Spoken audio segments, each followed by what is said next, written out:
But இருந்தாலும்னா இப்போ ஒரு சில டைம் வந்துட்டு நீங்கள் சவாரி கிடைக்காது. ஆனால் ஓலா, ரேப்பிடோ, அதுக்கப்புறமா ஊபர், இது மூணுமே பொறுத்த வரைக்கும் உங்களுக்கு கண்டினியூஸாக சவாரி வந்துட்டே இருக்குல்ல, அதுக்கேற்ற மாதிரி நீங்களும் ஓட்டலாம்ல. அதில் பார்த்தீங்கன்னா ஒரு ஃபேரான ப்ரைஸ் அமௌண்ட் போடுறாங்க.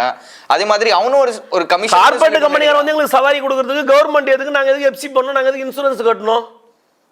எங்கிருந்தா ஒருத்தன் வந்து எங்களுக்கு டியூட்டி கொடுக்கறதுக்கு நீங்கள் கவர்மெண்ட் என்ன பண்ணுது? நான் கேட்குற கேள்வி கவர்மெண்ட் தான். கவர்மெண்ட் எங்களுக்கான மீட்டரை கொடுத்து நீ ஓட்டாத மீட்டர் இல்லாத வண்டியா டிமாண்ட் பண்ணுறான்னு தெரியுதா? கஸ்டமரே கம்ப்ளைண்ட் பண்ணி அடுத்த சிக்னலில் பிடிச்சி கொடு வண்டியை, தப்பே கிடையாது. மீட்டர் கொடுத்து நாங்கள் ஓட்டலாம் தான் நீங்கள் அந்த கேள்வி கேட்கணும். எங்கேருந்தோ அந்த கார்பரேட் கம்பெனிக்காரன் நாங்கள் ஏன் சம்பாரிச்சு கொடுக்கணுன்ற? வண்டி எங்களுது, ஒரு ஃபால்ட் ஆச்சுன்னா நாங்கள் தான் பண்ணணும்.